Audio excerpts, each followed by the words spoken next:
we're here to give you a foreign investor perspective. We have with us on Closing Bell a special guest this afternoon, Shiv Puri, founder and managing director of TVF Capital Advisors. He joins us on the sidelines at the Kotak Global Investor Conference, where he's been meeting with a bunch of companies. Shiv, good afternoon. Thank you very much for joining us. I know you have several $100 million invested in India. So I'm going to start first by asking you what you make of the earnings season that is, currently underway. It's been very disappointing on a bunch of different fronts. What's your assessment of how corporate India is doing? Yeah, I think by and large, a big swath of corporate India has yet to see the benefits, let's say, of the improved macro conditions. Whether that's the political change, the work that's happening within the government, the fall in oil prices, which is a significant benefit. I think all of these will come with a lag, but as of now we are yet to see some of this translate into actual numbers and earnings. And I think one of the things that came out of this conference is in order to get that piece going, it's going to be very difficult for it to come from the consumer side of the economy like it did in the 2009 to 11 phase. It has to come from investments, and within investment, I think it's going to have to be spearheaded by the government in some way, shape, or form.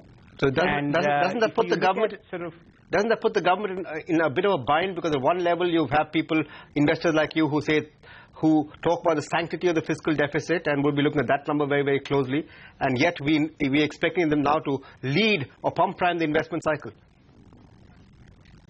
Yeah, I have two comments to that. I think the first is that fiscal deficit is important in the context of growth.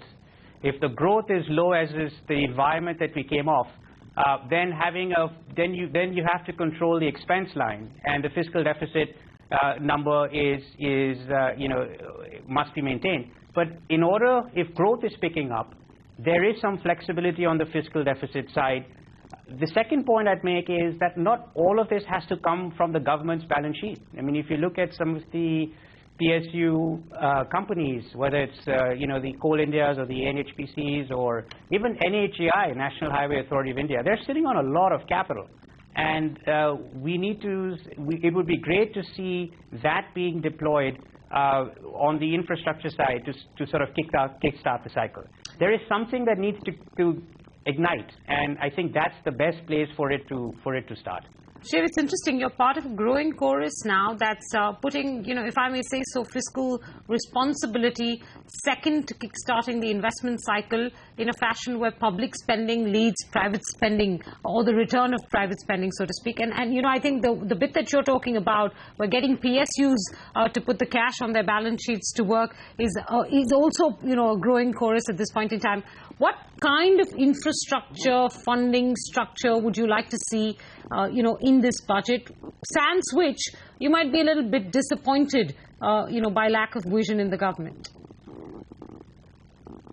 Well, I think the government over the last 9 months has, from all our work, has been doing the right things. They are focusing on the right areas. They're putting the right systems and processes in place. And I think anybody you talk to in the sector will agree that there is a lot of work that is being done in the background, and that they expect this to improve in some period of time.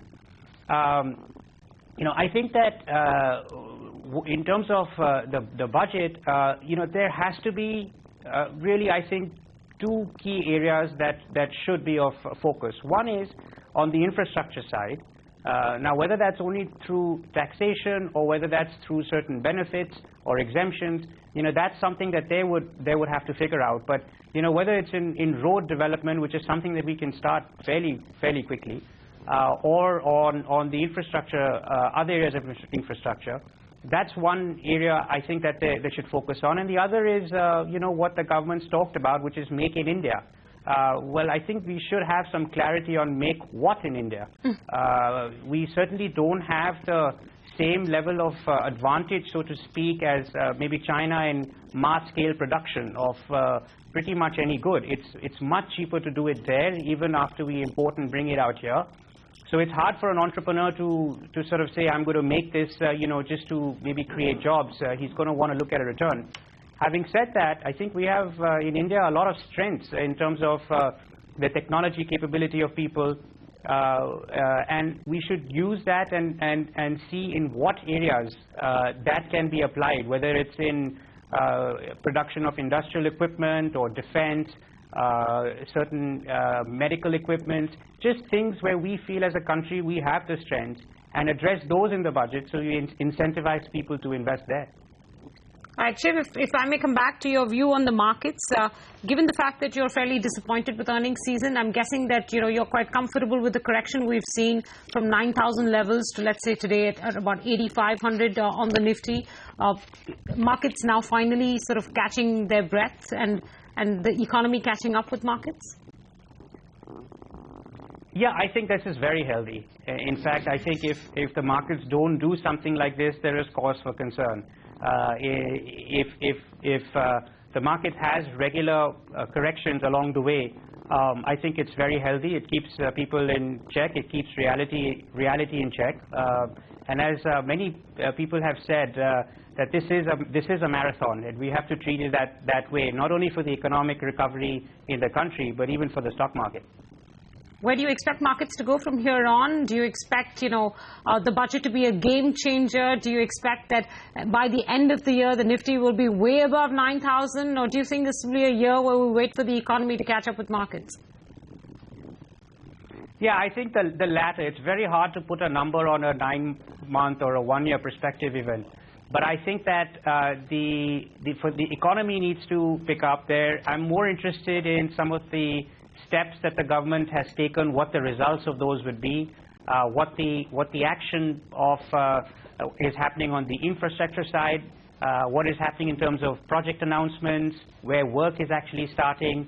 And once that part of the economy picks up, I think things after that will follow. So I'm much more focused on that than even a 1-year target or anything big bang in the budget.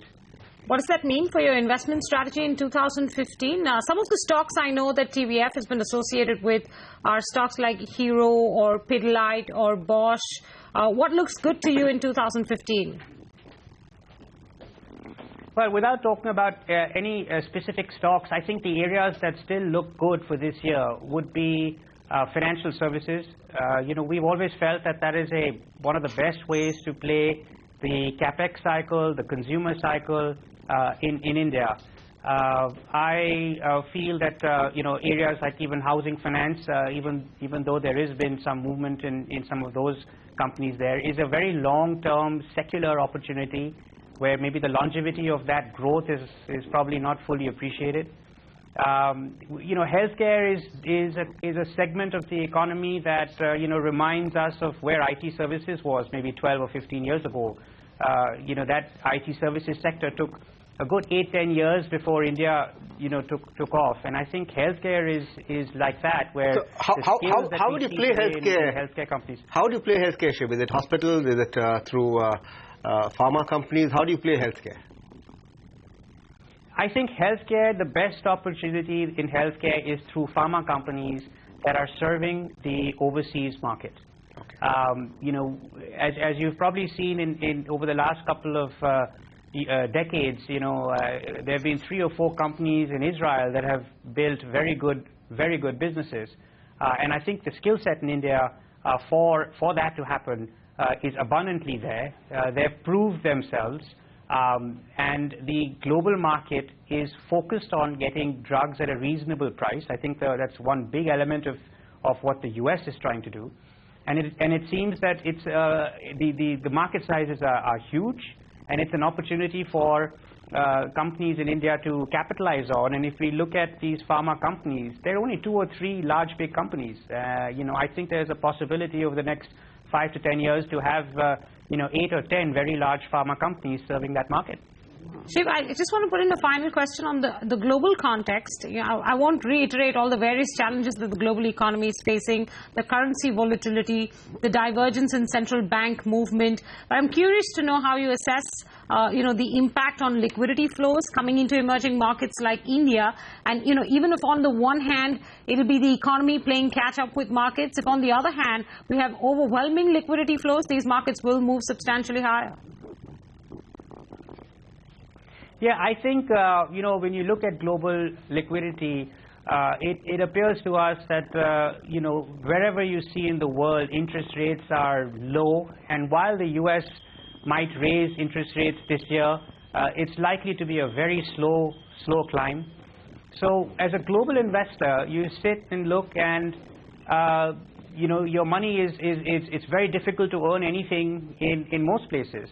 So then you look outside the U.S., let's say, and you want to try and find growth options.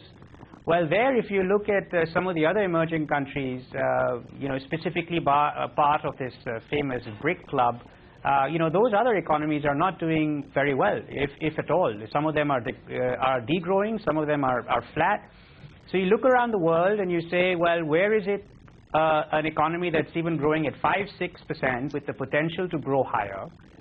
That's of size, it's 1.8 trillion, where you have, maybe inflation coming down, interest rates coming down, albeit slowly over a period of time, corporate growth picking up, and, valuations generally reasonable. And I think, most investors will find that, the opportunity here is still pretty strong. So I think overall we will see, investment flows into India continue for some period of time. And I think if the government does its part and corporate sector does its part, it could be quite good. All right, Shiv, we'll leave it there. Appreciate you joining us this afternoon. Thank you very much for your insights on what you expect India's equity markets will do in the months to come.